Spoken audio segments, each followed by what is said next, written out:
नमस्कार विद्यार्थियों, आज हम क्लास 12th के लिए वापस एक नई सीरीज के साथ में मैं आपकी तैयारी को बेहद मजबूत करने के लिए वापस एक नई सीरीज के साथ में वापस लौटा हूं। विद्यार्थियों, आपकी परीक्षा बहुत नजदीक है और इस नजदीक परीक्षा को फोड़ने के लिए अपन ने एक बेहतरीन टॉपिक की नई सीरीज के साथ में आपके साथ आया हूं। जो चैप्टर्स आपको बहुत ज्यादा डिफिकल्ट लगते हैं, उसमें आपको बहुत ज्यादा दिक्कत आ रही है, उन टॉपिक्स को मैं वापस लेकर आया हूं। अपन आज वापस इन टॉपिक्स को वापस सोल्व करते हैं। दोस्तों, मजा आ जाएगा इस सीरीज में। देखो दोस्तों, केमिस्ट्री के अंदर अपन प्रश्न यहीं से आएंगे आपके। देखो भाई कैसे। पहला जो प्रश्न आपके, ये सारे क्वेश्चन जो है ना, मैंने आपके 2023 के मॉडल पेपर के अकॉर्डिंग मैंने आपको सेट किए हैं। प्रश्न आपके जो चैप्टर नंबर 9 से जो आपके कोऑर्डिनेशन कंपाउंड जो प्रश्न एग्जाम में आने के बहुत ज्यादा संभावना है, वो प्रश्न पहला आपके पास में आ रहा है आईयूपीएससी से। दोस्तों, जो आईयूपीएससी से आपके प्रश्न आ रहा है, उसमें आपको आईयूपीएससी नाम लिखने को देखो सकते हैं, या आपको थ्योरेटिकल नेम दे रखा होगा, आपको उसको संकुल बनाना होगा, ऐसा कोई आपके पास में क्वेश्चन आ सकता है। मे भी चांस आपके क्या रहेंगे, चांस रहेंगे कि आपको इस प्रकार संकुल दे रखा होगा और उसमें आपको क्या करना पड़ेगा, उसका नाम लिखना पड़ेगा। दोस्तों, इसके नाम किस प्रकार से आपको लिखने हैं, आप किस प्रकार से नाम को लिखोगे, वो अपन आज कंप्लीट करते हैं। देखो दोस्तों, आपके पास में जो पहला जो आपके पास में नाम आया हुआ है, आपके पास में पहला जो नाम आया हुआ है, आईयूपीएससी टॉपिक लिया अपन ने, निम्नलिखित संकुलों का आईयूपीएससी नाम लिखिए। पहला आपका प्रश्न जो है वो है क्रोमियम NH3 होल थ्राइस है ये, और H2O फिर होल थ्राइस है, और फिर Cl3 है। क्लियर? आपको इसके नाम लिखना है। किस प्रकार से नाम लिखोगे आप इसका? देखो भाई, आपके पास में पहला जो आपके पास में आया हुआ है क्रोमियम के साथ में NH3 whole thrice, H2O whole thrice, Cl3। फिर सेकंड, देखो भाई, आपको इस प्रकार इसका नाम किस प्रकार से लिखना है। आपका आईयूपीएससी जैसे आया आपके दिमाग में, उसके जो रूल्स है वो सारे दिमाग में आने चाहिए। रूल्स क्या है कि भाई, आपके पास में यदि दो प्रकार के यदि लिगेंड उपस्थित हो, तो फिर आप किस प्रकार से करोगे। देखो, लिगेंड क्या होते हैं दोस्तों? लिगेंड का मतलब होता है जो आपके धातु को क्या करते हैं, लोन पे डोनेट करते हैं। जो आपके धातु को लोन पे डोनेट करते हैं, वो क्या कहलाएंगे, आपके लिगेंड कहलाएंगे। देखो, यहाँ पर दो लिगेंड है। कितने लिगेंड है दोस्तों? दो लिगेंड है। तो अपन यहाँ पर ये अमोनिया, एक बात अपन पहले किसको ले लेंगे, अमोनिया को। अच्छा दोस्तों, अमोनिया कितने, यहाँ पर 3 अमोनिया है, तो क्या लिख देंगे अपन, ट्राई अमोनिया या ट्राई एमिन, सॉरी क्या लिखेंगे अपन यहाँ पर, ट्राई एमिन। क्या लिखेंगे दोस्तों, ट्राई एमिन। और क्या है यहाँ पर, ट्राई एक्वा, ट्राई एक्वा। अच्छा, यहाँ पे आपके पास में धातु कौन सी है, क्रोमियम। कौन सी धातु है दोस्तों, क्रोमियम। कौन सी धातु है दोस्तों, क्रोमियम। अच्छा, इसकी आप यहां से OS निकाले, OS निकाले, OS को क्या करें आप, रोमन वर्ड में लिखे, तो OS इसकी आएगी 3। कितनी आएगी, 3। क्रोमियम थर्ड, और लास्ट में क्या लिखा आ जाएगा, क्लोराइड। क्या लिखा हुआ आ जाएगा दोस्तों, क्लोराइड। जहां तक हो सके इन आईयूपीएससी को कंप्लीट कर लेना। मैंने एनसीईआरटी से आईयूपीएससी उठाए हैं और एग्जाम में इसी प्रकार से क्वेश्चन पूछेंगे। तो triammine, triaqua, chromium third chloride, triammine, triaqua, chromium third chloride, इसका नाम हो जाएगा। क्लियर हुआ क्या दोस्तों आपको? यहां तक पहला आपका आईयूपीएससी नाम आपको क्लियर हो जाना चाहिए। पहला आपका आईयूपीएससी नाम आपको क्लियर होना चाहिए। ठीक है भाई, क्लियर हुआ क्या? अपन समय लेंगे इस क्लास में, लेकिन आपको जो एग्जाम में क्वेश्चंस आने वाले हैं उसको आपको अच्छे तरीके से कवर करना है। तो पहला नियम, पहला जो आपका कंप्लीट हुआ वो कौन सा हुआ, ट्राइएमीन, ट्राइएक्वा, क्रोमियम थर्ड। इसमें रूल कौन कौन से हो रहे थे, दो जब आपके लिगेंड आ जाए तब किस प्रकार सोल्व करना है, ओएस निकालना आना चाहिए। अब तो सिंपल सी बात है, क्लोरीन Cl3 3 माइनस है, तो ये क्या हो जाएगा, 3 प्लस में हो जाएगा, क्योंकि इसका भी जीरो, इसका भी जीरो, उदासीन लिगेंड है। तो Cr मान लो 0 0 और 3 माइनस में, तो उधर जाएगा तो क्या हो जाएगा, प्लस में हो जाएगा, 3 प्लस में हो जाएगा। तो triammine, triaqua, chromium third chloride नाम कंप्लीट हुआ।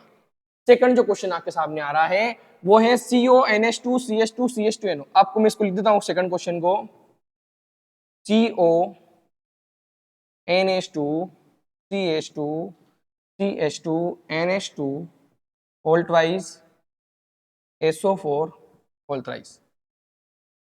इस प्रकार से आपके कोई नाम है। ठीक है भाई, एक बार क्वेश्चंस को अपन देख लेते हैं, क्वेश्चंस किस प्रकार से आपके डिजाइन कर रखा है। चलो भाई,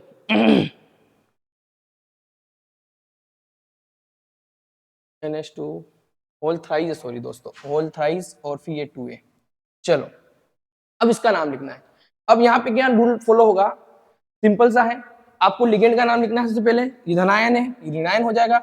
आपको लिगेंड का नाम लिखना है। किसका नाम लिखना है आपको, लिगेंड का नाम लिखना है। किसका नाम लिखना है, लिगेंड का नाम लिखना है। आपको लिगेंड का नाम किस प्रकार से लिखोगे आप, देखो लिगेंड आपके पास में क्या है, यहाँ पर एथेन 1,2 डाइएमीन है। अब देखो यहाँ पर क्या लिखा हुआ है 3 और यहाँ पे क्या लिखा हुआ है 2। समझ में आया? आपको जब लिगेंड के टाइम पर इस प्रकार से आपको कुछ दिखे 1 2 3 लिखा हुआ हो तो वहां पर अपन जो है वो क्या करते हैं, डाई ट्रीज टेट्रा किस का अपन यूज करते हैं। तो यहाँ पर आपके 3 है, सॉरी यहाँ पे आपके 3 है, तो अपन किस प्रकार से इसका नामकरण करेंगे, आप ध्यान से इस चीज को समझे, किस प्रकार से नामकरण करेंगे यहाँ पर अपन कि ये क्या हो जाएगा आपका ट्रिस, क्या हो जाएगा ट्रिस। फिर ये क्या हो जाएंगे यहाँ पर ethane 1,2 diamine, ethane 1,2 diamine, trees ethane 1,2 diamine हो जाएगा। फिर क्या हो जाएगा आपके ट्रीस एथेन 1,2 डाइमीन हो जाएगा। अब देखो अब आपके पास में जो है वो धातु है। अब आपके पास में क्या है दोस्तों, धातु आपके पास में। अब क्या बची आपके पास में धातु, तो धातु का नाम लिख दो। धातु ये धनायन में जब धातु होती है उसका नाम वही लिखा जाता है। तो क्या हो जाएगा कोबाल्ट, क्या हो जाएगा कोबाल्ट। ये 3 है, ये 3+ में, इधर इसकी भी क्या हो जाएगी 3 हो जाएगी OS, तो 3। और लास्ट में क्या लिखा हुआ है सल्फेट, तो क्या हो जाएगा सल्फेट। सिंपल सा था, इजी था, आसानी से इस क्वेश्चन को कर सकते थे और अपन ने इसको सोल्व भी कर लिया। इजी है, आपको रूल्स पता होने चाहिए। रूल्स अगर आपने फॉलो किया आपका इजीली आपका क्वेश्चन सोल्व हो जाएगा। क्लियर हुआ क्या? आपको ये क्वेश्चंस आने ही चाहिए, बहुत ज्यादा इंपॉर्टेंट है विद्यार्थियों, बहुत ज्यादा इंपॉर्टेंट। नेक्स्ट जो आपका क्वेश्चन आया हुआ है NiCl2PpS3 वोल्ट वाइज, बहुत इजी है। फटाफट से अपन इसका भी क्वेश्चन सोल्व कर लेते हैं फटाफट से अपन इसका क्वेश्चन भी सोल्व कर लेते हैं। किस प्रकार से क्वेश्चन सोल्व होगा इसका, चलो यहाँ पे आपके 2 लिगेंड हैं, एक और ये 2 लिगेंड हैं, तो क्या हो जाएगा यहाँ पर डाइक्लोरो 20 फास्फीन निकल और इसकी OS जो भी आएगी अपन इसका क्या कर देंगे OS का नाम लिख लेंगे। क्या लिख देंगे, इसका नाम अपन लिख देंगे। चलो किस प्रकार से लिखेंगे, तो देखो इसका नाम यहाँ लिख देता हूं मैं, क्या हो जाएगा ये डाइक्लोरो, डाइक्लोरो, ठीक। अब देखो यहाँ पर 2 लिखा हुआ है ना, तो अपन इसका क्या लिखेंगे 20 और ये क्या है phosphine, phenyl phosphine, dichloro 20 phenyl phosphine. और फिर धातु का नाम आ जाएगा निकेल और इसकी OS आएगी आपके पास में 2। OS इजीली निकाल सकते हो, कोई बड़ी बात नहीं है OS निकालना, तो आप इसको भी आप इजीली कर सकते हो। क्लियर हुआ क्या आपको यहाँ तक? ये क्वेश्चन भी आपको सोल्व होने चाहिए इजीली। अपन ने IUPAC के 3 क्वेश्चन सोल्व किए। IUPAC आपके नियमों को मैं बता देता हूँ। पहला आपके सामने क्या होना चाहिए नियम के अंदर कि आपको लिगेंड का नाम लिखना है, धनायन और ऋणायन के बारे में ध्यान रखना है। धनायन के अंदर आपके पास में किसी भी धातु के नाम के अंदर कोई चेंजेस नहीं होगा। ऋणायन में अपने 8 और इस प्रकार का यूज करते हैं। कुछ सिल्वर हुआ, जैसे आपके पास में आयरन हुआ तो वहां पर फेरेट का यूज करते हैं अपन, और इन चीजों का आपको ध्यान रखना है। अच्छा, इसके अलावा आपके पास में 2 लिगेंड हो तो अपन अल्फाबेट का यूज करते हैं। इसके अलावा आपके पास में और क्या हो सकता है 20-30 ट्राइस का यूज कब करते हैं, जब आपको मैंने कंडीशन बता दी इस कंडीशन के अंदर हो तो 20-30 ट्राई और टेट्रा किसका अपन उसके अंदर यूज करते हैं। इजी है, आप आसानी से कर सकते हो और अच्छे से करना ध्यान से। अगला जो आपके पास में प्रश्न आता है वो आता है VBT से। दोस्तों VBT से जो प्रश्न आता है आपका वो किस प्रकार से प्रश्न बनता है, वैलेंस बॉन्ड थ्योरी से प्रश्न सीधा बनेगा। मैंने एक एग्जांपल भी लिया है यहाँ पर आपके पास में कि CONH3 होल 6 3+ का आपके अंदर किस प्रकार से आपको समझना है इसको। देखो VBT के आधार पर अपन क्या क्या चीजें अपन यहाँ पर जो है निकाल सकते हैं। VBT के आधार पर अपन क्या क्या चीजें अपन निकाल सकते हैं वो आप इजिली तरह समझ सकते हो। देखो क्या क्या निकाल सकते हैं यहाँ से अपन, देखो संकरण अपन यहाँ से निकाल सकते हैं। संकरण निकालेंगे तो अपन यहाँ पर ज्यामिति के बारे में बता सकते हैं और यहाँ पर अपन चुंबकीय प्रवृत्ति के बारे में बता सकते हैं। VBT इन चीजों के बारे में आपको बताएगी कि आपके पास में जो धातु है वो आपके चुंबकीय प्रवृत्ति किस प्रकार से, इसके अनुचुंबकीय है या प्रतिचुंबकीय है। इसके अलावा अपन इसके ज्यामिति को अपन यहाँ से फाइंड कर सकते हैं, ज्यामिति किस प्रकार की होगी, और संकरण को अपन यहाँ से फाइंड कर सकते हैं, संकरण क्या होगा। एग्जाम्पल की सहायता समझते हैं दोस्तों इसको अपन। CONH3 होल 6 3+ के अंदर अपन किस प्रकार से देखते हैं। देखो NH3 आपके पास में जो है वो किस प्रकार का है, आपके पास में उदासीन लिगेंड है। सिंपल सी बात है, यहाँ पर CO ये उदासीन लिगेंड है, X+0 बराबर क्या हो जाएगा प्लस का 3, तो X बराबर क्या हो जाएगा प्लस का 3। मतलब CO जो अपने पास में किस अवस्था में होगा 3+ में होगा। देखो भाई CO जो है उसका अगर अपन क्या निकालें, इलेक्ट्रॉनिक कॉन्फ़िगरेशन निकालें, इलेक्ट्रॉनिक विन्यास निकालें, तो किस प्रकार से निकालेंगे अपन यहाँ पर ऑर्गन 4s2 3d। अब इसका कितना होता है यहाँ पर 7, तो 7 हो जाएगा। तो 27 होता है तो 18 2 20 और 7 27 हो जाएगा। 3+ में जाएगा तो इसका क्या हो जाएगा यहाँ पर ऑर्गन 3 इलेक्ट्रॉन्स बाहर निकालने हैं तो 4s के अंदर 0 हो जाएंगे और 3d 6 हो जाएगा। 3d क्या हो जाएगा दोस्तों 6 हो जाएगा। अब देखो अपन को क्या करना पड़ेगा, यहाँ पर अपने को देखो, यहाँ पर अपने को क्या बनाने हैं, यहाँ पर आपके पास में ये आपका हो जाएगा D 1 2 3 4 और 5, फिर यहाँ पर 4s हो जाएगा और 4p कक्षक इसके अंदर खाली रहते हैं 1 2 3। क्लियर? अच्छा, यहाँ पे आपके पास में 6 इलेक्ट्रॉन है डी के अंदर, तो 1 2 3 4 5, अच्छा एक ज्यादा बना दिया अपन ने,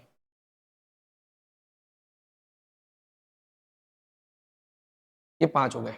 अच्छा, और ये एक 6, ठीक है भाई। अच्छा, ये हो गया 4s खाली है अपने अंदर, 4p भी क्या है, खाली है। 3d ये 4s और 4p इसके अंदर क्या रहता है, खाली रहता है। क्लियर हुआ यहां तक आपको? अच्छा, उसके बाद क्या बताया इसने कि NH3 जो है, NH3 जो है वो कैसा है, स्ट्रॉन्ग फील्ड लिगेंड। कौन सा है ये, स्ट्रॉन्ग फील्ड लिगेंड है। और जब स्ट्रॉन्ग फील्ड लिगेंड होता है तो वहां पर युग्मन होगा, वहां पर क्या होगा दोस्तों, युग्मन होगा। क्या होगा दोस्तों, यहाँ पर युग्मन होगा। अच्छा, युग्मन होगा तो ये युग्मन करेंगे तो आपकी कपलिंग हो जाएगी। तो आपके पास में जो कक्षक होंगे वो किस प्रकार से होंगे, 1 2 3 4 और ये 5, ये 4s और ये आपके पास में 4p। अच्छा, कपलिंग हो रही है 1 2 3 4 5 6, ये कपलिंग हो चुकी है। क्लियर हुआ यहाँ तक? अच्छा, strong field ligand, weak field ligand कौन कौन सा आपको पता होना चाहिए। स्ट्रॉन्ग फील्ड लिगेंड के अंदर युग्मन होगा और वीक फील्ड लिगेंड के अंदर किसी प्रकार की कपलिंग, किसी प्रकार का युग्मन नहीं होगा।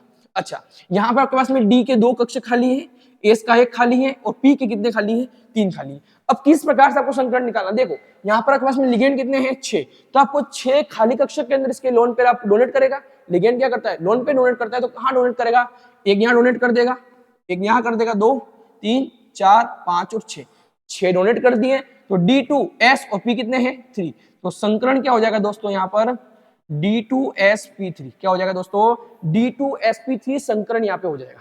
क्लियर हुआ क्या, यहाँ तक आपको ये चीजें समझ में आ जानी चाहिए। अच्छा, VBT के अंदर अपन एक संकरण निकाल चुके हैं, अपन VBT के अंदर क्या निकाल चुके हैं, अपन संकरण निकाल चुके हैं। और D2sp3 के अंदर जो आपकी ज्यामिति आती है, ज्यामिति आती है वो आती है आपकी अष्टफल की। कौन सी आती है दोस्तों, अष्टफल की ज्यामिति इसके अंदर आती है। अच्छा, इसके बारे में चुंबकीय प्रवृत्ति कैसी होगी इसकी, ये अनुचुंबकी होगा या प्रतिचुंबकी होगा। सिंपल सा है दोस्तों कि यहाँ पर सारे ही इलेक्ट्रॉन्स कैसे हैं, कपलिंग के अंदर हैं, स्ट्रॉन्ग फील्ड लिगेंड के अंदर कपलिंग हो रही होगी। तो यहाँ पर आपकी यहाँ पर अयुग्मित इलेक्ट्रॉन की संख्या कितनी होगी दोस्तों, 0, और 0 होगी तो n बराबर 0 लिख दिया मैंने, तो ये कौन सा हो जाएगा, प्रतिचुंबकीय। ऐसा हो जाएगा, प्रतिचुंबकीय हो जाएगा।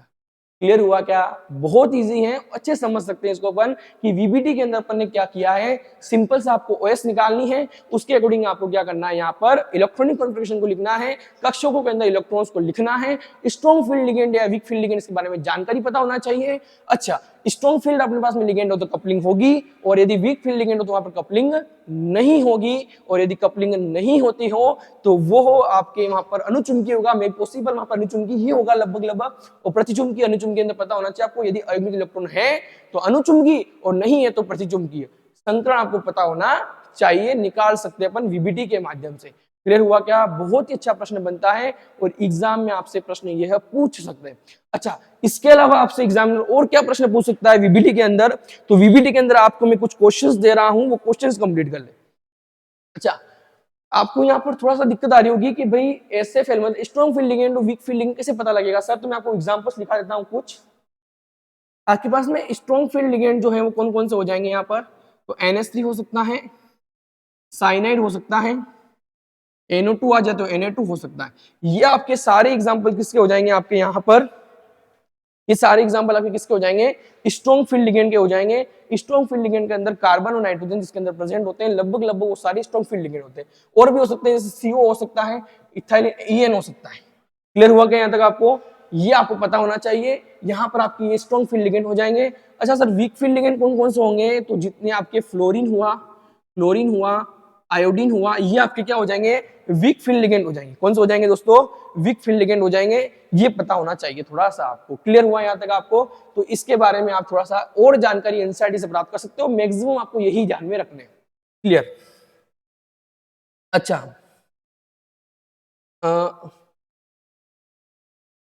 आपको मैंने यहाँ पर VBT के बारे में इतनी सारी चीजें बता दी है।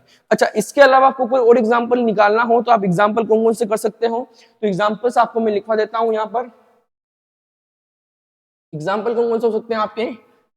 तो एग्जाम्पल्स आप कंप्लीट कर सकते हो यहाँ पर COF6 और COF6 तो है तो ऊपर क्या हो जाएगा यहाँ पर 3 नेगेटिव NiCl4 और NiCl4 के अंदर कौन सा हो जाएगा 2 नेगेटिव और ये हो जाएगा आपका NiCO4। ये एग्जाम्पल्स आप कंप्लीट कर लो, आपको इनके अलावा कोई एग्जाम्पल कंप्लीट भी नहीं करने, इनकी प्रैक्टिस कर लो आप, बहुत है, सफिशियंट है ये एग्जाम्पल, और आप इनको भी अच्छी तरीके से कर लेते हो तो भी आपके लिए बहुत सफिशियंट है। और भी चाहो तो आप इसके अलावा चेंज क्या करेगा आपके यहाँ पर, सिर्फ लिगेंड चेंज कर देगा, इसके अलावा कोई चेंज नहीं करेगा। और एग्जाम्पल ये, तो example number 1, example number 2, example number 3, example number 4, ये weak field ligand, strong field ligand और स्ट्रॉन्ग फील्ड लिगेंड। इजी है, अच्छे से कवर कर सकते हो। यहाँ पे आप आराम से बता सकते हो कि वीबीटी का अध्यापन किस प्रकार से यहाँ पर चर्चा कर सकते हैं। वीबीटी मेरी तरफ से कंप्लीट है दोस्तों। नेक्स्ट देखें मैग्नेटिक मूवमेंट से क्या प्रश्न पूछ सकता है, चुंबकीय आघूर्ण से क्या प्रश्न पूछ सकता है। चुंबकीय आघूर्ण म्यू बराबर रूट n+2 होता है और इसकी इकाई बोर मैग्नेट्रॉन होती है। क्लियर हुआ? अच्छा, Mn2+ का एग्जांपल मैं ले लेता हूं। Mn2+ में है, इसकी किस प्रकार से करेंगे अपन, ऑर्गन 4s2 और 3d। अच्छा, मैग्नीज 25 होता है तो 5 हो जाएगा, मैग्नीज 5 हो जाएगा, Mn2+ 5 हो जाएगा मैग्नीज। ठीक है, अब देखो यहां पर आपके पास में Mn2+ है, ऑर्गन 4s2 3d5 हो गया। अच्छा, 2+ में है, 2+ में है तो 2 इलेक्ट्रॉन्स क्या हो गए, खत्म, तो क्या हो जाएगा इसका new configuration, organ 4s0 3d5। अच्छा, यहाँ पर अनियमित इलेक्ट्रॉन संख्या कितनी हो गई, 5, और 5 हो गई तो म्यू बराबर रूट 5 5+2, तो म्यू बराबर रूट 7 × 5 35। तो आप देख सकते हो 5 का 25 वर्ग होता है और 6 का 36 होता है, तो लगभग 5.9 के आसपास आपके आंसर आ जाएगा। तो 5.9 बोर मैग्नेट, इसको 5.8 A7 ऐसा कुछ आता है, इसका लगभग आपको ये लिख के आ जाओगे तो भी कोई दिक्कत वाली बात नहीं है। आप इस प्रकार से इसको सोल्व कर सकते हो, इजी है, आप अच्छे से कर सकते हो। अब मैं आपको 2 प्रश्न देता हूं होमवर्क में, मेरिडियम 2+ और CO3+, कर सकते हो ना। ये करके मुझे इसका बोर मैग्नेट्रॉन का आंसर कितना आ रहा है, आपके इसके चुंबकीय आघूर्ण का मैग्नेटिक मूवमेंट का आंसर कितना आ रहा है, आप वो मुझे बता दीजिए। क्लियर हुआ? ये 2 प्रश्न आपको मैंने दे दिए हैं, मैंने एक सोल्व करा दिया है, इजी एग्जाम पे आ सकता है। कभी कभी एग्जाम ले पूछ सकता है कि यदि मैं मान लू धातु M बराबर है ना, M को धातु है 2+ के अंदर, और इसका जो परमाणु क्रमांक Z बराबर 27 मान लेता हूं, तो बताइए इसका चुंबकीय आघूर्ण या इसका मैग्नेटिक मूवमेंट कितना होगा। तो आप इस सिंपल क्वेश्चन आप सोल्व कर सकते हो, इजी है। नेक्स्ट, आपके पास में जो क्वेश्चन आया हुआ है वो वर्नर थ्योरी से आया हुआ है। किससे आया हुआ आपके पास में, वर्नर थ्योरी से क्वेश्चन आया हुआ है। और वर्नर थ्योरी भी एग्जामिनर पूछ सकता है कि वर्नर थ्योरी क्या है, वर्नर थ्योरी क्या है। देखो भाई, वर्नर थ्योरी जो है वो आपके यहाँ पर, इसको अपन उपसहज संयोजक यौगिकों का सिद्धांत भी कहते हैं, या करके से सकते हैं अपन उपसहज संयोजक यौगिक का सिद्धांत। एग्जाम ने ऐसा दे दिया आपको कि उपसह संयोजक यौगिक का सिद्धांत लिखिए, फिर क्या करोगे। तो वर्नर थ्योरी को अपन उपसह संयोजक का सिद्धांत कहते हैं। इन्होंने 2 चीजें बताई, प्राथमिक संयोजकता के बारे में और द्वितीयक संयोजकता के बारे में। प्राथमिक संयोजकता तो होती है दोस्तों वो आयनिक यौगिकों के अंदर होती है और ऋणात्मक जो आपके आयन होते हैं उनको संतुष्ट करती है। और आपकी द्वितीयक जो संयोजकता होती है वो अनायन यौगिकों में होती है और इसके अंदर जो होती है आपके अनावेशित और आपके ऋणात्मक दोनों को संतुष्ट करती है। और द्वितीय संयोजकता जो होती है वह आपके उपसह संयोजक कोऑर्डिनेशन नंबर जो होते हैं उनके बराबर उनका क्या होता है, मान होता है। बस आपको यही याद रखना है। क्लियर हुआ दोस्तों आपको यहाँ तक? अच्छा, इसके अंदर मैं आपको एक रिमार्क पॉइंट करके डाल रहा हूं और रिमार्क पॉइंट को आप अच्छे से कंप्लीट कर लें। आपके अंदर इसके अंदर ये क्या करता है, वर्नर थ्योरी ने किन्हीं कुछ ऐसे कंपाउंड्स बताए जिनकी उन्होंने ज्यामिति के बारे में बताया। कुछ कंपाउंड्स ऐसे हैं जिनकी ज्यामिति के बारे में उन्होंने बताया। मैं कंपाउंड्स आपको लिखवा देता हूं कि वो कंपाउंड्स आपको याद होने चाहिए। अच्छा, कौन से कंपाउंड है, CONS3 whole 6 3+, COCl NH3 5 2+, COCl2 NH3 4। ठीक है, ये कंपाउंड आपको पता होना चाहिए। ठीक है भाई, CONH3 COCl NH3 2 COCl2 NH3 4। ये तीनों की जो आकृति होती है वो अष्टफल की होती है। कैसी होती है दोस्तों? अष्टफल की होती है। डायरेक्ट आपसे क्वेश्चन पूछ ले कि इसकी आकृति कैसी होती है, तो वो अष्टफल की होती है। कैसी होती है दोस्तों? अष्टफल की होती है। क्लियर हुआ क्या आपको यहाँ तक? क्लियर हुआ क्या यहाँ तक आपको? अच्छा, इसके अलावा आपसे और क्या प्रश्न पूछ सकते हैं वो? तो इजी आपके प्रश्न पूछ सकते हैं वो कि अच्छा इसके अलावा और क्या प्रश्न पूछेंगे आपसे वो? तो ये तो एक तो इसके बारे में बताया था उसने, और एक बताया था उसने आपके पास में NiCO4, इसकी आकृति चतुष्फल की होती है। और एक और बताया था उसने, इसी चतुष्फलकी के अंदर ही बता दिया था उसने, PtCl4 2 ऐसा कुछ बताया उन्होंने कि ये दो आकृति ऐसी होती है जिससे अपन अंदर क्या होता है कि आपके चतुष्फल की आकृतियां होती है। ये रिमार्क पॉइंट अच्छे से कंप्लीट करना।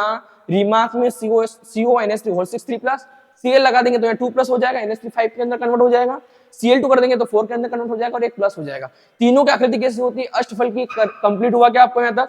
नेक्स्ट आपके पास में जो है वो चतुष्फलकी के अंदर NiCO4 याद रखना है, और PtCl4 जो है उसकी भी कैसी होती है दोस्तों? चतुष्फलकी होती है। ये वर्नर थ्योरी के अंदर रिमार्क पॉइंट को अच्छे से कंप्लीट कर लेना। ठीक है, वर्नर थ्योरी उपसहसंयोजक का सिद्धांत कहलाता है, इसे अपन उपसहसंयोजक का सिद्धांत भी कहते हैं। इसके अलावा आपको पता होना चाहिए कि ये दो प्राथमिक संयोजकता और द्वितीय संयोजकता के बारे में जानकारी देता है। प्राथमिक संयोजकता आपको बता दी मैंने, और द्वितीय संयोजकता भी आपको मैंने बता दी। ध्यान रखें, द्वितीय संयोजकता का मान कोऑर्डिनेट नंबर के बराबर होता है, याद रखें। क्लियर हुआ क्या? नेक्स्ट आपके पास में कुछ डेफिनेशंस हैं। लिगेंड किसे कहते हैं अभी बता दिया मैंने आपको। लिगेंड किसे कहते हैं कि यदि किसी कॉम्प्लेक्स के अंदर जो डोनर होता है वो क्या कहलाते हैं? आपके दो धातुओं को क्या करते हैं? आपके लोन पे डोनेट करते हैं, वो लिगेंड कहलाते हैं। अच्छा, लिगेंड के अंदर आपको ध्यान रखना है एकल दंतुक लिगेंड,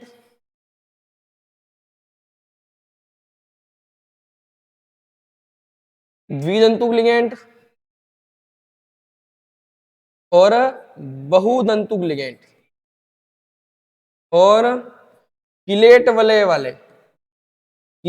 वाले भी आपको पता होना चाहिए। उदासीन लिगेंड भी पता होना चाहिए, ये पता होना चाहिए आपको।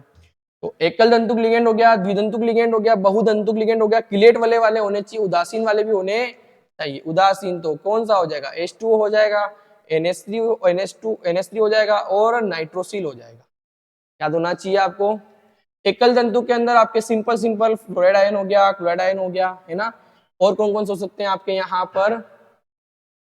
ठीक है, ये आपको पता होना चाहिए। इसके अलावा जिसके पास में Cn नेगेटिव आयन हो गया, ये सारे। द्वितंतु के अंदर जो दो तरफ से हो, थायोसाइनाइड हो गया, ठीक है, NO2 हो गया नेगेटिव, ये आपके हो सकते हैं। बहुदंतु के अंदर जिसे आपके EDTA हो गया, ये आपके बहुदंतु हो गए। किलेट वाले के अंदर, द्विदंतु के अंदर आपके ऑक्सिलेटो आयन भी हो गया, ये उभयदंतुक लिगेंड भी होते हैं। ठीक है, CO2 4 नेगेटिव EN हो गया, ये आपके दूध। किलेट वाले के अंदर आपके वापस ऑक्सिलेटो आयन भी हो सकता है, वही आपके EN भी हो सकता है। ठीक है, ये आपको पता होना चाहिए। इजी है, बहुत अच्छे प्रश्न बनते हैं यहाँ से, अच्छे से कंप्लीट कर ले इनको, बहुत इजी प्रश्न बनते हैं। अच्छा, इसके अलावा आपसे जो प्रश्न पूछा है एक और, वो होमोलेप्टिक कॉम्प्लेक्स है और हेट्रोलेप्टिक कॉम्प्लेक्स से आपसे प्रश्न पूछ रखा है। होमोलेप्टिक कॉम्प्लेक्स और आपके हेट्रोलेप्टिक कॉम्प्लेक्स कौन कौन से होते हैं वो आपको पता होना चाहिए। अच्छा, होमोलेप्टिक कॉम्प्लेक्स के अंदर क्या होता है कि इस प्रकार का संकुल आपके पास में, जिसके अंदर आपके पास में डोनर एटम, डोनर जो आपके पास में हो वो एक ही हो, मतलब वहां पर दाता परमाणु जो लिगेंड होंगे वो आपके जो लिगेंड जो होंगे वो एक ही लोन पेयर को डोनेट करे, वो होमोलेप्टिक हो जाएंगे। और आपके हेट्रोलेप्टिक के अंदर क्या होंगे? एक से अधिक आपके पास लिगेंड हो, अर्थात अपन कह सकते हैं कि वो कॉम्प्लेक्स जिसके अंदर एक से अधिक लिगेंड हो, अर्थात वहां पर एक से अधिक लोन पेयर डोनेट करने वाले उपस्थित हो, उसे क्या कहेंगे? अपन हेट्रोलेप्टिक कह देंगे। क्लियर हुआ क्या यहाँ तक आपको? होमोलेप्टिक और हेट्रोलेप्टिक के अंदर आपको यही याद में रखना है। क्लियर हुआ क्या आपको यहाँ तक? अच्छा, होमोलेप्टिक और जैसे कि आपके पास में, इसे मैं एग्जांपल बता देता हूँ आपको। ये आपका होमोलेप्टिक एक ही प्रकार का लिगेंड है, और हेट्रोलेप्टिक के अंदर क्या हो जाएगा? ये आपका क्या हो गया, हेटेरोलेप्टिक। दो प्रकार के आपके पास में लिगेंड प्रेजेंट है, होमोलेप्टिक हो जाएगा और हेटेरोलेप्टिक हो जाएगा। इजी प्रश्न है, अच्छे से अपन कंप्लीट कर सकते हैं। CONH3 होल 6 3+ हो जाएगा, और हेटेरोलेप्टिक के अंदर दो प्रकार के CONH3 होल 4 Cl2, अच्छा यहाँ प्लस, तो ये एक लिगेंड ये हो गया, एक लिगेंड। क्लियर हुआ क्या? इजी प्रश्न है हेटेरोलेप्टिक एंड आपके होमोलेप्टिक के अंदर। नेक्स्ट आपके पास में जो प्रश्न है, अच्छा ये तो नेक्स्ट देखो, चैप्टर नंबर 8, चैप्टर नंबर 9 से जितने भी इंपॉर्टेंट क्वेश्चन बन सकते थे मैंने आपको सारे ही कंप्लीट कराए हैं। आप एक बार चैप्टर नंबर 9 से आप, मैं आपको वापस बता रहा हूं, चैप्टर नंबर 9 से आप जो है, चैप्टर नंबर 9 से आप IUPAC नाम को कंप्लीट कर ले दोस्तों। एक आप जो है परिभाषाएं जो है आपके पास में, वो परिभाषाएं भी कंप्लीट कर लें, ठीक है। तीसरा प्रश्न आपके पास में बनता है, वो बनता है आपके कहां से, VBT से, दंतुकता से प्रश्न बन सकता है, ठीक है। और कुछ कुछ आपको दे रखा है वहां पर समावयवता। समावयवता बहुत इजी है, छोटी छोटी परिभाषाएं दे रखी है एनसीईआरटी में, उन एग्जांपल्स को आप पढ़ ले, इजी है इसलिए मैं लेके नहीं आया, आप इसको कंप्लीट कर ले। क्लियर हुआ क्या? अच्छा, आपके एनसीईआरटी में लास्ट में कुछ आपको ज्यामिति बना के दे रखी है कार्बोनिल कंपाउंड्स की, है ना, उनको मैंने कुछ एग्जांपल्स तो ले लिए हैं, आप थोड़े से एग्जांपल्स वहां देखिए कंप्लीट कर ले। ये चीजें आप कंप्लीट करके जाए, एग्जाम में इस बार यहां से प्रश्न आने के फुल चांस है ये भाई, और ये तो कंप्लीट करके ही जाए। क्लियर? अच्छा, और एक मैग्नेटिक मूवमेंट, ये भाई चुंबकीय आघूर्ण भी कंप्लीट कर ले। वैसे तो चैप्टर 8 का है ये। अच्छा, चैप्टर नंबर 8 के अंदर अपने पास में जो प्रश्न आता है, वो प्रश्न आता है आपके पास में लेंथेनोइड कॉन्ट्रैक्शन और एक्टिनोइड कॉन्ट्रैक्शन के अंदर। अच्छा, लेंथेनोइड संकुचन और एक्टिनोइड संकुचन क्या होता है? तो लेंथेनोइड संकुचन एक्टिनोइड संकुचन के अंदर क्या होता है कि लेंथेनोइड में और एक्टिनोइड में आवर्त में जब अपन राइट टू लेफ्ट जाते हैं तो क्या होता है, इसके आकार में कमी होती है। आकार में क्या होती है, यहाँ पर कमी होती है। इस आकार में कमी को ही क्या कहते हैं अपन, लेंथेनोइड और एक्टिनोइड कहते हैं। अच्छा, देखना कि लेंथेनोइड संकुचन और एक्टिनोइड संकुचन के अंदर सर्वाधिक संकुचन किस में होता है, तो याद रखें एक्टिनोइड संकुचन जो होता है वो ज्यादा होता है लेंथेनोइड संकुचन से। क्लियर हुआ? अच्छा, मेटल और एलॉय, मेटल एंड एलॉय, देखो भाई यहाँ पर आपके पास में जो मिश्र धातुएं बनती हैं उसमें आप मुझे प्रश्न पूछूंगा मैं आपसे यहाँ से। अच्छा, पीतल का बता दीजिए मुझे एक आप, कांसा का बता दीजिए फटाफट, और एक बताना मुझे आप मिस धातु, misch metal, sorry misch metal, miss धातु, मिस मेटल, इन तीनों के आप क्या बताइए, धातु बताइए कि ये किस प्रकार की मिश्र धातु होती है। इनके अंदर किसी को पीतल कैसे कॉपर जिंक से मिलकर बना होता है, तो बताइए यहाँ पर कांसा किससे मिलकर बना होता है। फिर बताइए मिस मेटल किससे मिलकर बना होता है, मिस मेटल किससे मिलकर बना होता है, फटाफट बता दीजिए ये भाई, कमेंट बॉक्स के अंदर बता दीजिए नया क्वेश्चन का आंसर। नेक्स्ट आपके पास में अंतराकाशी यौगिक, बहुत इंपॉर्टेंट है अंतराकाशी यौगिक, और अंतराकाशी यौगिक से आपके पास में प्रश्न 100% एग्जाम में आने की प्रबल संभावना है। ठीक है भाई? अच्छा, क्या होता है देखो भाई, अंतराकाशी यौगिक का मतलब होता है कि आपके पास संक्रमण धातु है, संक्रमण धातुओं की क्रिस्टल जालक के अंदर आपके पास में कुछ रिक्त स्थान बच जाते हैं। संक्रमण धातु के जो क्रिस्टल जालक होते हैं, इस क्रिस्टल जालक में किसी प्रकार के कुछ रिक्त स्थान होते हैं, उस रिक्त स्थान में आपके हाइड्रोजन हुआ, बोरॉन हुआ, कार्बन हुआ, ऐसे छोटे अणु आकर वहां पर क्या हो जाते हैं, मिश्रित हो जाते हैं, वहां पर आके बैठ जाते हैं, उन जालक बिंदुओं में आ जाते हैं। इस प्रकार के यौगिक जो होते हैं वो कैसे कहलाते हैं, आपके यहाँ पर अंतराकाशी यौगिक कहलाते हैं। अंतराकाशी यौगिक जो होते हैं उसके एग्जाम्पल अपन एक ले लेते हैं, TiS3। क्लियर? अच्छा, इसके अंदर देखो अंतराकाशी यौगिक जो होते हैं उनके गलनांक बहुत अधिक होते हैं। इनके गलनांक क्या होते हैं, बहुत अधिक होते हैं। ये अति उच्च कठोर होते हैं, ये अति उच्च कठोर होते हैं। और कुछ ऐसे अंतराकाशी यौगिक भी होते हैं जिनकी कठोरता हीरे के समान होती है, हीरे जैसी कठोरता होती है। जिनके गलनांक उच्च होते हैं और ये क्या होते हैं, अति उच्च कठोर होते हैं। और ध्यान रखें, ध्यान क्या रखना है आपको यहाँ पर कि रासायनिक रूप से यह अक्रिय होते हैं। कैसे होते हैं, यह अक्रिय होते हैं। रासायनिक रूप से कैसे होते हैं दोस्तों, यह अक्रिय होते हैं। आपको इसके बारे में ये पता होना चाहिए कि भाई आपके पास संक्रमण धातुओं के क्रिस्टल जालक में परमाणु के मध्य बचे रिक्त स्थान में छोटे आकार वाले आपके जो परमाणु हैं वो आ जाते हैं। इस प्रकार की जिस यौगिक का निर्माण होता है उसे अपन अंतराकाशीय यौगिक कहते हैं। एग्जाम्पल मैंने आपको TiS3 का दिया है। इसके अलावा आपको बताया मैंने कि इनके गुणधर्म कैसे होते हैं, इनके गलनांक अति उच्च होते हैं, अति उच्च कठोरता होती है और रासायनिक रूप से ये कैसे होते हैं, अक्रिय होते हैं, याद रखें। अच्छा, जिंक, कैडमियम और Hg जो होता है वो आपके संक्रमण तत्व नहीं होते हैं। क्यों? क्योंकि इनके डी कक्षक फुलफिल होते हैं। यदि आयनित अवस्था में जाते हैं तो भी इनके डी कक्षक जो होते हैं वो फुलफिल होते हैं, इस कारण ये संक्रमण तत्व नहीं माने जाते हैं। Ag जो होता है उनके डी कक्षक फुलफिल होते हैं तो संक्रमण तत्व क्यों माना गया है? क्योंकि Ag जो होता है, Ag, Au जो होते हैं वह आयनित अवस्था में जब जाते हैं तो उनके डी कक्षक जो होते हैं वो क्या हो जाते हैं, फुलफिल नहीं रहते हैं, उनके अंदर एक इलेक्ट्रॉन प्रेजेंट होते हैं, इस कारण से डी ब्लॉक का तत्व माना गया है, संक्रमण तत्व से माना गया है। इजी प्रश्न है, एग्जाम में पूछे जाते हैं। नेक्स्ट जो चैप्टर नंबर 7 से जो प्रश्न है वो प्रश्न पूछते हैं चिली साल्टपेटर का फॉर्मूला क्या है, तो NaNO3 चिली साल्टपेटर का फॉर्मूला है। इंडियन साल्टपेटर का फॉर्मूला क्या है, KNO3 इंडियन साल्टपेटर का जो है वो आपके फॉर्मूला है। नेक्स्ट जो आपके क्वेश्चन पूछे जाते हैं वो प्रश्न किससे पूछे जाएंगे, आपके जो नेक्स्ट आपका प्रश्न पूछा गया है वो कौन सा पूछा गया आपके पास में, जो प्रश्न पूछा गया आपके पास में नेक्स्ट क्वेश्चन पूछा हुआ है, प्रश्न पूछा हुआ आपसे ब्राउन रिंग टेस्ट का, इससे पूछा हुआ है ब्राउन रिंग टेस्ट का प्रश्न पूछा हुआ है, बुरा वाले परीक्षण से प्रश्न पूछा हुआ। देखो बुरा वाले परीक्षण जो है उसके अंदर आपको क्या करना है, सिंपल सा है। इसके अंदर आपको एक टेस्ट ट्यूब लेनी है, इस टेस्ट ट्यूब के अंदर आपको क्या करना होता है, NaNO3 या KNO3 का आपको सोल्यूशन बनना होता है। इसके अंदर अपन NO3 का टेस्ट लगाते हैं, किसका टेस्ट लगाते हैं दोस्तों, NO3 का टेस्ट लगाते हैं इसके अंदर अपन। अच्छा ठीक है, तो आप लिख सकते हैं यहाँ पर कि टेस्ट ऑफ क्या हो जाएगा यहाँ पर, NO3 नेगेटिव।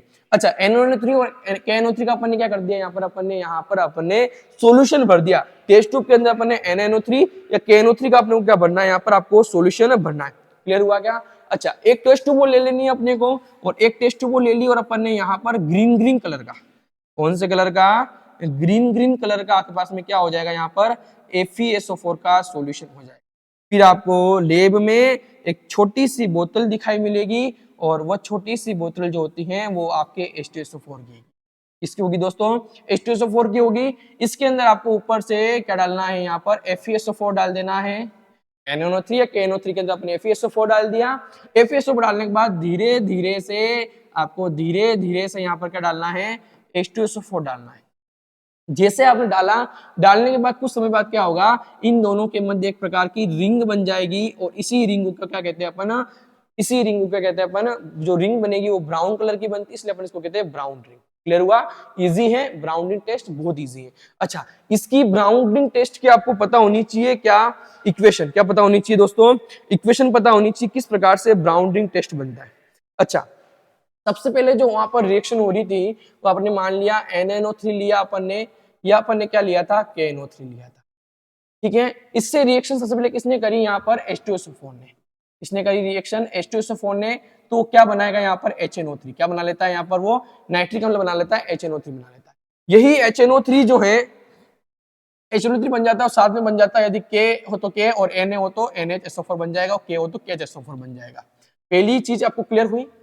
सेकंड के अंदर आपके पास में जो HNO3 जो बना हुआ है वो आपकी रिएक्शन करता है FeSO4 से, और FeSO4 से आपके रिएक्शन करता है, और साथ में अपने पास में सल्फ्यूरिक एसिड भी होता है कुछ बूंदे। अच्छा FeSO4 HNO3 से रिएक्शन करता है, रिएक्ट विद, और साथ में होता है आपके पास में H2SO4 होता है। तो आपके पास में जो प्रोडक्ट बनता है वो बनता है आपके पास में यहाँ पर Fe2SO4 होल थ्राइस, और साथ में आपके कुछ जल के अणु यहाँ पर बन जाते हैं, और साथ में आपके नाइट्रोसिल NO भी यहाँ पर क्या हो जाता है, बन जाता है। क्लियर हुआ? अच्छा FeSO4 भी आपके पास में यहाँ बन गया। अच्छा अब देखो ये जो FeSO4 और NO जल के अणु बाहर निकल जाते हैं, जल के अणु से बाहर निकल जाएंगे, तो FeSO4 प्लस NO वापिस रिएक्ट करता है, और ये FeSO4 NO रिएक्ट करके FeSO4 डॉट NO का क्या कर लेते हैं, फॉर्मेशन कर लेते हैं। यही आपके ब्राउन रिंग होती है, यही क्या होती है आपकी ब्राउन रिंग होती है। और इसी को अगर आप कॉम्प्लेक्स फॉर्म में लिखना चाहो तो आप कॉम्प्लेक्स फॉर्म में इसको क्या लिख सकते हो, जैसे Fe होता है और Fe के अंदर इसकी OH 2+ होती है, तो ये 2+ वाले के लिए लिगेंड संख्या कितनी होनी चाहिए, 6 होनी चाहिए, तो FeH2 होल 6 हो जाएगा, और साथ में यहाँ पर सल्फेट बाहर लग जाता है। ठीक है, सल्फेट बाहर निकल जाता है, वापस NO नाइट्रोसिल रिएक्शन करता है और आपके पास में यहाँ पर इसका जो संकुल बनता है वो संकुल किस प्रकार का बनता है, ApH2O होल 6। अच्छा, सल्फेट अंदर जाएगा तो 5NO और यहाँ पर आपके पास में सल्फेट ये आ गया। तो ये आपके पास में जो यहाँ पर रिंग बनी है ये आपकी ब्राउन रिंग कॉम्प्लेक्स है। कौन सा है ये आपका, ब्राउन रिंग कॉम्प्लेक्स आपका ये हो गया। क्लियर हुआ क्या यहाँ तक आपको? सिंपल सा था ब्राउन टेस्ट, इजी था ब्राउन टेस्ट। सबसे पहले क्या करना था आपको, यहाँ पर मैं आपको एक बार और समझा देता हूँ इसको। टेस्ट ट्यूब के अंदर अपन को सबसे पहली बात तो ये कि test of NO3 negative. Clear? अच्छा, NO3 NNO3 ले सकते हैं, KNO3 ले सकते हैं। अच्छा, NNO3 को मिलाया, साथ में हम लोग क्या मिलाना है यहाँ पर, FeSO4 को मिला दिया हरा हरा सा, फिर अपन ने H2SO4 को मिलाया, मिलाने के बाद रिएक्शन हुई और यहाँ पर रिंग का फॉर्मेशन होगा, इसको अपन ब्राउन रिंग कह रहे हैं। किस प्रकार से हुआ, सबसे पहले यहाँ पर NNO3 या KNO3 रिएक्शन करेगा, H2SO4 साथ में नाइट्रिक अम्ल बना लेगा, साथ में NaHSO4 बना लेगा। यही नाइट्रिक अम्ल वापस FeSO4 H2SO4 से रिएक्शन करता है, तो आपके पास में FeSO4 whole thrice, Fe2SO4 whole thrice, H2O साथ में NO बनता है। यह दोनों वापस रिएक्शन करते हैं और आपके पास में FeSO4.NO बनता है। यही आपके एक तरह से ब्राउन रिंग का कॉम्प्लेक्स होता है, ब्राउन रिंग का फॉर्मूला होता है। लेकिन इसको कॉम्प्लेक्स में किस प्रकार से बनता है, यह देखो, Fe के साथ में जल के अणु होते हैं, तो जाते कहाँ है, तो जल के अणु यहाँ पर क्या होते हैं, 6 जल के अणु उसके साथ में जुड़ जाते हैं, SO4 बाहर रहता है, नाइट्रोसिल वापस NO जो वापस जुड़ता है और इस प्रकार से आपके क्या करता है, कॉम्प्लेक्स का फॉर्मेशन कर देता है। ये ब्राउन रिंग टेस्ट का आपका जो है रिएक्शन आपको पता होनी चाहिए, इजी है, आपको इसको थ्योरी में कन्वर्ट करके लिखना होता है और इजी प्रश्न आपके एग्जाम में पूछे जा रहे हैं और ब्राउन रिंग टेस्ट को आप कंप्लीट करके जाएं। अच्छा, आपके साथ में जो और भी प्रश्न बन सकते हैं इंपोर्टेंट, तो और भी इंपोर्टेंट प्रश्न मैं आपके साथ में लेके आया हूं। अच्छा, अगला जो प्रश्न बना हुआ आपके पास में यहाँ पर कि क्लोरीन जो है वो किस किस रिएक्शन करती है। ठीक है, तो आपके पास में क्लोरीन है, यह क्लोरीन जो है वो 2 प्रकार से रिएक्शन कर रही है यहाँ पर। अच्छा, एक तो आपके पास में डाइल्यूट, ठीक है, और डाइल्यूट होगा तो यहाँ पर क्या हो सकता है, यहाँ पर डाइल्यूट एंड यहाँ पर ले लेंगे अपन कोल्ड वाटर, कोल्ड, ठीक है, और यदि कंसंट्रेट होगी तो यहाँ पर अपन ले लेंगे हॉट। और क्या होना चाहिए, इधर भी NaOH और यहाँ पर क्या होना चाहिए, NaOH। देखो, डाइल्यूट के अंदर भी NaCl बनता है, इधर भी NaCl बनता है, फर्क यहाँ है, फर्क कहाँ है, यहाँ। देखो, जो आपको डाइल्यूट जो होता है, जो आपका डाइल्यूट जो होता है, अच्छा, जो आपका डाइल्यूट जो होता है उसके अंदर क्या होता है, आपके पास में डाइल्यूट जो होता है उसके अंदर NaOCl बनता है और इसके अंदर जो आपके डाइल्यूट जो होता है उसके अंदर क्या बनता है, आपके पास में NaOCl बनता है, सोडियम हाइपोक्लोराइड, और आपके पास में जो हॉट एंड कंसंट्रेट जो होता है उसके अंदर क्या बनता है, आपके पास में NaClO3 बनता है। क्या बनता है, NaClO3 बनता है, साथ में जल का अणु बनेगा, इधर भी बनेगा और इधर भी। डाइल्यूट एंड कोल्ड हो तो आपके पास में NaOCl बनता है, कंसंट्रेट हॉट हो तो NClO3 बनता है, सोडियम हाइपोक्लोराइड बनता है और NaClO3 को अपन क्या कहते हैं, सोडियम क्लोराइड कहते हैं। क्या कहते हैं दोस्तों, सोडियम क्लोराइड कहते हैं। क्लियर हुआ क्या यहाँ तक आपको? इजी है, रिएक्शन आपको इतनी ही कंप्लीट करनी है। देखो, NaCl दोनों बन रहा है, जल के अणु साथ में बन रहे हैं, ध्यान रखें यहाँ पर आपके पास में सोडियम हाइपोक्लोराइड बनता है और यहाँ पर आपके पास में NaClO3 बनता है। इजी है। क्लोरीन का आपके पास में डाइल्यूट एंड कोल्ड वाटर के साथ रिएक्शन और Cl2 का आपका कंसंट्रेट एंड हॉट NaOH के साथ रिएक्शन। क्लियर है? नेक्स्ट देखें आप यहाँ पर, देखो ऑक्सो एसिड्स के थोड़े से आपको स्ट्रक्चर्स पता होने चाहिए। जैसे आपके पास में हाइपोक्लोरस अम्ल है, अच्छा ये हाइपोक्लोरस अम्ल है, हाइपोक्लोरस अम्ल है, HOCl स्ट्रक्चर इस प्रकार से होती है इसकी। ये क्लोरस अम्ल है, HClO2 क्लोरस अम्ल, ये क्लोरिक अम्ल हो गया आपका HClO3, ये पर क्लोरिक अम्ल हो गया आपके पास में यहाँ पर HClO4। ठीक है भाई, क्लोरस अम्ल HOCl, सॉरी हाइपोक्लोरस अम्ल HOCl, क्लोरस अम्ल HClO2, क्लोरिक अम्ल HClO3 और यहाँ पर आपके पास में पर क्लोरिक अम्ल HClO4।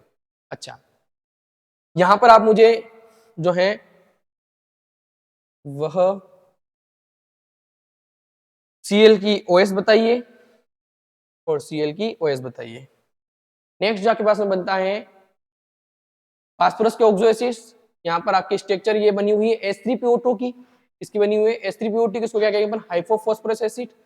हाइपोफॉस्फोरस एसिड ये हो जाएगा आपका फॉस्फोरस एसिड H3PO3, क्या हो जाएगा H3PO3, ये आपकी स्ट्रक्चर हो जाएगी इसके अंदर। ये आपके यहाँ पर हाइपोफॉस्फोरिक एसिड H4, क्या हो जाएगा यहाँ पर H4P2O6, ये हो जाएगा आपका ऑर्थोफॉस्फोरिक एसिड H3PO4, क्या हो जाएगा H3PO4, और ये हो जाएगा आपका पायरोफॉस्फोरिक एसिड H4P2O7। ठीक है, ये स्ट्रक्चर है। इसके अंदर देखो यहाँ पर OH है, तो यहाँ पर ये जो है क्षारकता इसकी जो है वो 1 है, यहाँ पर OH 2 है, तो यहाँ पर क्षारकता 2 है, यहाँ पर OH जो है वह यहाँ पर है आपके 4, तो यहाँ पर क्षारकता कितनी हो जाएगी 4। यहाँ पर जो है आपका ऑर्थोफॉस्फोरिक के अंदर ऑर्थोफॉस्फोरिक के अंदर क्या है OH 3 है, तो आपकी क्षारकता 3 हो जाएगी, और यहाँ पर आपके OH जो है वो आपके यहाँ पर कितने हैं 4, तो यहाँ पर भी कितनी हो जाएगी 4 हो जाएगी। पायरोफॉस्फोरिक एसिड और हाइपोफॉस्फोरिक एसिड के अंदर आपके क्षारकता 4 होती है, सेम होती है। ऑर्थोफॉस्फोरिक एसिड के अंदर आपके जो है वो क्षारकता 3 होती है, और फॉस्फोरस अम्ल के अंदर आपकी जो क्षारकता होती है वो 2 होती है, और हाइपोफॉस्फोरस के अंदर आपकी कितनी होती है 1 होती है। कंप्लीट करके जाए। नेक्स्ट आपके सल्फ्यूरिक अम्ल के ऑक्सो अम्ल कौन कौन से हो सकते हैं, तो सल्फ्यूरस अम्ल H2CO3, इसके अंदर क्षारकता 2, H2SO4 सल्फ्यूरिक एसिड 2, इसके अंदर आपके नेक्स्ट जो है आपके पास में oleum H2O7 pyro sulphuric acid, यहाँ पर आप किस प्रकार से ये SOS बॉन्ड बनता है इसके अंदर, थायोसल्फरस एसिड, इसके अंदर आपके पास में यहाँ पर H2S2O2 फॉर्मूला होता है इसका, डाइथायोनस इसका फॉर्मूला H2S2O4 होगा, डाइथायोनिक एसिड H2S2O6 होगा। इनकी OS पता होनी चाहिए आपको, इनकी OS पता निकाल लेना। परोक्सो मोनोसल्फ्यूरिक एसिड या आप उनको केरोस एसिड भी कहते हैं H2SO5, इस केरोस एसिड की आपकी यहाँ पर आपको S की OS पता होनी चाहिए, नाम पता होना चाहिए किसको क्या कहते हैं। परोक्सी डाइसल्फ्यूरिक एसिड और ये H2S2O है, इसकी S आपको OS भी पता होनी चाहिए। इसमें आपको एक तो इसकी OS पता होनी चाहिए, इसकी OS आप मुझे फटाफट बता दीजिए। नेक्स्ट आपके पास में बहुत इंपॉर्टेंट, मोस्ट इंपॉर्टेंट, और यहां से आपके आकृति भी पूछ सकते हैं आपसे, ज्यामिति पूछ सकते हैं आपको यहाँ से, और आपको संकरण भी पूछ सकते हैं, तो संकरण और ज्यामिति सारी बतानी है आपको। XCF2 की XC के आपको यहाँ पर संकरण बताओ, और लीनियर इसकी होती है, सिंपल सा है। ठीक है, 3 नॉन पेयर होंगे, 3 non pair plus 2 bond pair 5 sp3d2। अच्छा, इसके अंदर XCF4 के अंदर स्क्वायर प्लेनर, स्क्वायर प्लेनर मतलब वर्ग समतली, डायस्ट्रोक्टेड्रल, इसके अंदर XCF6 विकृत अष्टफल की पिरामिडीय आकृति होगी। इसके अंदर XCO3 ये आपका XCO4 स्क्वायर पिरामिडल, XCO2F2 इसमें XC का आपको OS पता होनी चाहिए, संकरण पता होना चाहिए, आकृति कैसी हो जाएगी, ज्यामिति कैसी हो जाएगी इसकी, ट्राइगोनल बाइपिरामिडी। और XCO2 के अंदर टी शेप्ड होती है, इसमें आपको पता होना चाहिए इसका संकरण, और संकरण के बाद आपको पता होना चाहिए, संकरण पता होना चाहिए, बहुत इंपॉर्टेंट है संकरण। ज्यामिति यही कंप्लीट करके जानी है। मैंने आपको प्रश्न कहां से आ रहे हैं वो सारे मैंने आपको यहाँ बता दिए, वेरी इंपॉर्टेंट, बहुत ज्यादा इंपॉर्टेंट है। अब आपके पास में कुछ क्वेश्चंस में और लेके आया हूं। सबसे पहले आप बताइए क्या है मंडल परिष्करण, डायग्राम पता होना चाहिए इसके अंदर आपको। ठीक है भाई, सिंपल सा यहाँ पर तापक लगा रहता है, धातु की जो आपकी जो आपके यहाँ पर धातु जो होती है उनका जो अशुद्धियां होती हैं वो गलित अवस्था में होती है, इसका सिद्धांत है। ठीक है भाई, और इसमें तापक लगा रहता है, यहाँ पर आपके जैसे जैसे रोलर आगे बढ़ता जाता है और अशुद्धियां जो होती है वो आपके गलित अवस्था के अंदर अशुद्धि अधिक होती है तो आगे रहता है, और जो शुद्ध धातु होती है वो नीचे जाती है, और गलित अवस्था को अपन जो तापक के अंदर जो लगा होता है वो उसको काट कर अलग कर लिया जाता है। इजी है, आप इसको एक बार अच्छे से पढ़ ले। स्ट्रक्चर लेके आया हूं मतलब इंपॉर्टेंट है, क्लियर। नेक्स्ट आपके पास में ये किसका है, जाग प्लवन विधि का, इसका है दोस्तों, जाग प्लवन विधि का है। फटाफट से कमेंट करके बताइए इसमें पेन स्थायीकारी कौन कौन से होते हैं, पेन स्थायीकारी कौन कौन से होते हैं पता होना चाहिए आपको। ठीक है, चलो इसके अलावा आपको पता होना चाहिए यहाँ पर अवनमक की क्या भूमिका होती है इसमें, अवनमक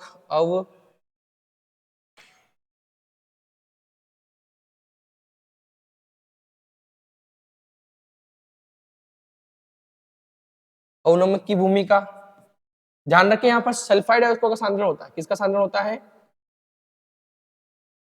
सल्फाइड अयस्कों का सांद्रण। इसी द्वारा किसका सांद्रण होता है, ठीक है, पहले निलंबन बनाते हैं, इसके अंदर डालते हैं, फिर इसको घुमाते हैं तो झाग बन जाते हैं। जो अशुद्धियां होती हैं उनको, जो आपके धातुएं होती हैं वो आपके अशुद्धियां होती है ऊपर आ जाती है, झाग बना के अलग कर देंगे, सुखा देंगे, इजी है। इसमें आपको जो इंपोर्टेंट आपको बता रहा हूँ मैं, फेनिस्टाइकारिक के बारे में फटाफट बताइए मुझे, फेनिस्टाइकारिक कौन से होते हैं, अवनमक की क्या भूमिका होती है, अवनमक से एग्जाम्पल NaCN हो गया, KCN होता है, ठीक है। तो ये आपके अवनमक की भूमिका क्या होती है, ये प्रश्न एग्जाम में आ सकता है, ये बताइए आप मुझे कमेंट में फटाफट से टाइप करके।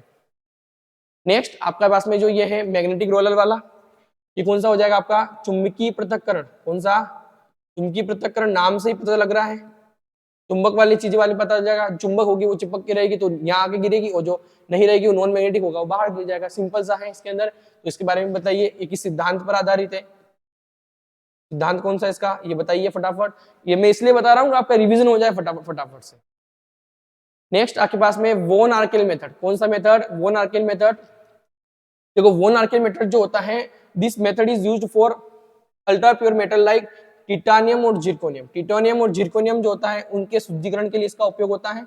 इसके अंदर क्या करते हैं अपन कि the metal is converted into its volatile stable compound such a Ti4। मतलब पहले जो आपके पास में इम्प्योर होता है इसको अपन आयोडीन के साथ में क्या करते हैं, 500 केल्विन के अंदर अपन क्या करते हैं, इसको गर्म करते हैं तो आपके पास में जिरकोनियम आयोडाइड बन जाता है। फिर इसको कुछ और टेम्परेचर अपन ज्यादा देते हैं तो जिरकोनियम के अंदर चेंज हो जाता है वापिस से, और प्योरनेस आपको प्राप्त हो जाती है। ठीक है भाई, तो वोन आर्केल मेथड को भी आप कंप्लीट करके रखें, इंपॉर्टेंट है ये वोन आर्केल मेथड, वापिस आपसे एग्जामिनर पूछ सकता है। क्लियर हुआ, जिरकोनियम और टिटानियम के लिए इसका यूज करते हैं, बहुत इजी था। आज अपन ने जो है मैक्सिमम 6, 7, 8 और 9 चैप्टर को अपन ने कवर किया है। एक बार इस क्लास को आप अच्छे से कंप्लीट करें, और इस क्लास के अंदर जितने भी टॉपिक मैं आज लेके आया हूं इसके इर्द गिर्द टॉपिक आप कंप्लीट करके रखें।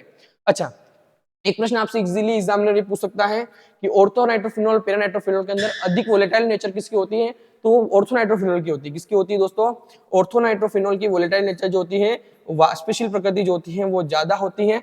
एक बार इसको भी आप कंप्लीट कर लें, ठीक है भाई। अच्छा, इसके अलावा जो कुछ क्वेश्चंस और हैं जो मैं आपके लिए लेकर आया हूं, ऑल द बेस्ट बाद में कहेंगे, कुछ और क्वेश्चंस भी हैं जो मैं आपके लिए लेके आया हूं, और उन क्वेश्चंस को भी आप कंप्लीट कर लें। जैसे कि आपके पास में एक क्वेश्चन आपके कोल्बे विद्युत अपघटन जो है उसकी आपको रिएक्शन मैकेनिज्म पूछी हुई है, ठीक है। तो कोल्बे विद्युत अपघटन की आपको रिएक्शन मैकेनिज्म पूछी हुई है, तो रिएक्शन मैकेनिज्म आपको देख लेना है थोड़ा सा। कोल्बे विद्युत अपघटन, ठीक है भाई। इसके अंदर आपके पास में कार्बोक्सिलिक अम्ल का सोडियम लवण होता है, ठीक है, और इसका अपन क्या कराते हैं, विद्युत अपघटन कराते हैं, ठीक है। कुछ जल के अणु भी यहाँ पर होते हैं, CO2 बाहर निकल जाती है, या ट्यूब ले लेते हैं, यहाँ पर आपके पास में एथेन बन जाएगा प्लस CO2 निकल जाएगी बाहर। एक बात ध्यान रखें आप यहाँ पर कि इसके अंदर आप एक लाइन को कंप्लीट रखें कि इसमें जो आपके पास में जो एल्किल समूह होता है, अम्ल का जो एल्किल समूह होता है, इस एल्किल समूह से दुगुने कार्बन प्राप्त होते हैं। क्या प्राप्त होते हैं आपको दोस्तों, दुगुने कार्बन प्राप्त होते हैं। आपका पर यहाँ पर जो एल्किल समूह सोडियम का लवण जो है उसके आपको 2 मोल लेने होंगे, 2 जल के अणु ले लेना आप, आपके पास में एथेन बन जाएगा, 2 आपके पास में CO2 बन जाएंगे, ठीक है। और साथ में यहाँ पर और क्या बन सकता है, यहाँ पर एक हाइड्रोजन गैस भी निकलती है, और यहाँ पर एक सोडियम हाइड्रोक्साइड भी बनता है। ये आपकी रिएक्शन है, 2CH3 CH3 बन जाएगा, CO2 कितने निकलेंगे, 2 निकलेंगे, हाइड्रोजन्स 2 जल के अणु ले रहे तो 2 हाइड्रोजन्स भी निकल जाएगी, और NaOH कितने हैं, 2 हैं तो 2 NaOH निकल, ठीक है भाई। आपको थोड़ा सा ये भी ध्यान में रखना है, ठीक है भाई। अच्छा, ये पता होना चाहिए आपको, ठीक है। H2 2 ही बनेंगे ना, ठीक है भाई, H2। अच्छा, कोल्बे विद्युत अपघटन के अंदर CH3 COONA जल का आपको साथ में लेना है, विद्युत अपघटन कराना है, एथेन बनता है यहाँ पर, सिंपल सा है। जो एल्किल समूह ले रहे हैं उसका डबल यहाँ पर बनता है, CO2 गैस बाहर निकल जाती है, H2 और NaOH यहाँ पर क्या होता है, बनता है। क्लियर हुआ दोस्तों, यहाँ तक आपको ये रिएक्शन समझ में आनी चाहिए। सबसे पहले तो कि रिएक्शन क्या है, और रिएक्शन पता होने के बाद अपन जो है वो अपन स्टार्ट करते हैं यहाँ पर इसकी मैकेनिज्म को। इसकी मैकेनिज्म जो होती है वो आपके एनोड और कैथोड पर होती है। कहां पर होती है दोस्तों, एनोड और कैथोड पर होती है। देखो भाई, यहाँ पर आपकी रिएक्शन मैकेनिज्म की बात करते हैं, यहाँ पर तो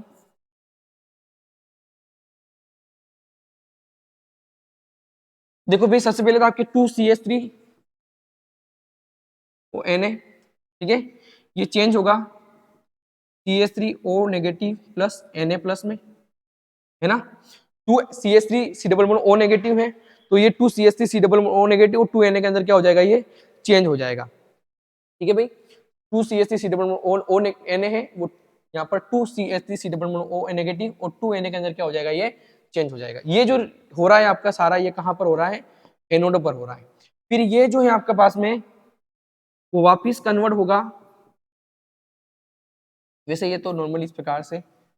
अच्छा, इसके अंदर जो आपके पास में यहाँ पर एथेन बन जाता है और साथ में 2CO2 के मोलिक्यूल यहाँ बन जाते हैं। ये आपकी जो रिएक्शन हो रही है ये आपके एनोड की तरफ हो रही है, कुछ भी नहीं करना है। यहाँ पर आपके पास में कोल्बे विद्युत अपघटन है, सिंपल सी रिएक्शन लिखनी है। आपके पास में कोई एल्किल का कार्बोक्सिलिक अम्ल का लवण होगा, CH3 ले लिया अपन ने, जल के साथ में इसका विद्युत अपघटन कराते हैं अपन, तो आपके पास में एथेन मतलब आपको डबल प्राप्त होंगे यहाँ पर कार्बन, 2CO2 प्राप्त हो जाएगा, H2 यहाँ पर बाहर निकल जाएगी, NO यहाँ बन जाएगा। एनोड के अंदर क्या हो रहा है यहाँ पर आपके पास में, सबसे पहले अपन ने यहाँ पर क्या किया, जो आपने एल्किल का जो कार्बोक्सिलिक लवण लिया है, सोडियम लवण जो लिया है, इसमें अपन ने वापस को यहाँ पर आयंस में परिवर्तित किया और आयंस को लेकर अपन ने वापस क्या किया, यहाँ पर एथेन में कन्वर्ट कर दिया। ये जो रिएक्शंस थी आपकी वो कहाँ हो रही है, आपके यहाँ पर एनोड में हो रही है। कहाँ पर हो रही है दोस्तों, यहाँ पर आपके एनोड में हो रही है। कहाँ पर हो रही है दोस्तों, एनोड में हो रही है। ध्यान रखें दोस्तों यहाँ पर कि जो CO2 है वो CO2 कहाँ प्राप्त हो रही है, आपको यहाँ पर एनोड में प्राप्त हो रही है। CO2 कहाँ प्राप्त होती है, ध्यान रखें यहाँ पर एनोड में प्राप्त हो रही है, और साथ में यहाँ पर 2 इलेक्ट्रॉन्स और बाहर निकल जाते हैं। ये क्लियर हुआ क्या आपको, यहाँ तक इतनी बात समझ में आ जानी चाहिए, क्लियर। अब कैथोड जो है, कैथोड में किस प्रकार से रिएक्शन होगी, कैथोड में किस प्रकार से रिएक्शन होगी। अब आपके पास में यहाँ पर जो है 2Na है, ये 2Na जो है वो 2 इलेक्ट्रॉन्स ग्रहण करेंगे और ये यहाँ पर आपके Na के अंदर क्या हो जाएंगे, चेंज हो जाएंगे, और यही Na जो है वो आपके यहाँ पर जल के साथ अभिक्रिया कर लेंगे और यहाँ पर आपके पास में क्या बना लेंगे, यह 2NaOH, और साथ में यहाँ पर इस प्रकार से एरो रखें, एनोज बन जाएंगे और साथ में क्या बन जाएगी, यहाँ पर हाइड्रोजन गैस बन जाएगी। यह हाइड्रोजन गैस जो है वो कहाँ बन रही है आपके दोस्तों, कैथोड पर बन रही है। कहाँ बन रही है दोस्तों, कैथोड पर बन रही है।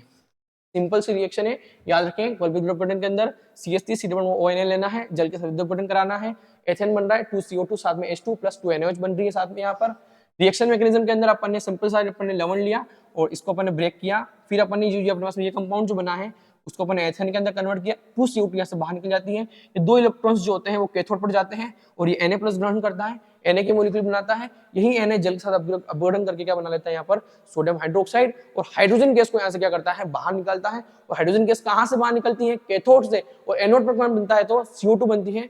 कोल्बे विद्युत अपघटन की क्रियाविधि भी आपसे एग्जाम में पूछ सकता है, इजी रहा। इसके अलावा जितनी भी कैनिजारो की थी, एल्डोल की मैकेनिज्म थी, ठीक है, ये सारी मैकेनिज्म आपको मैंने पिछली वीडियो के अंदर करवा दी थी, और इसके अंदर जो आपके पास में एक मैकेनिज्म ये बची हुई थी, तो मुझे भी याद आ गया तो मैंने आपको ये मैकेनिज्म भी करवा दी। इसके अलावा आपके पास में और जो क्वेश्चंस बन सकते हैं एग्जामिनर की दृष्टि से, वो क्वेश्चंस और क्या बन सकते हैं, तो एक क्वेश्चन आपके यहाँ पर बनता है असमानुपातन अभिक्रिया से। ये सारे 11th क्लास के टॉपिक थे जो मैंने आपको करवाए हैं और एग्जामिनर भी पूछ रहे हैं, है तो 12th क्लास के अंदर मेंशन है ये सारे।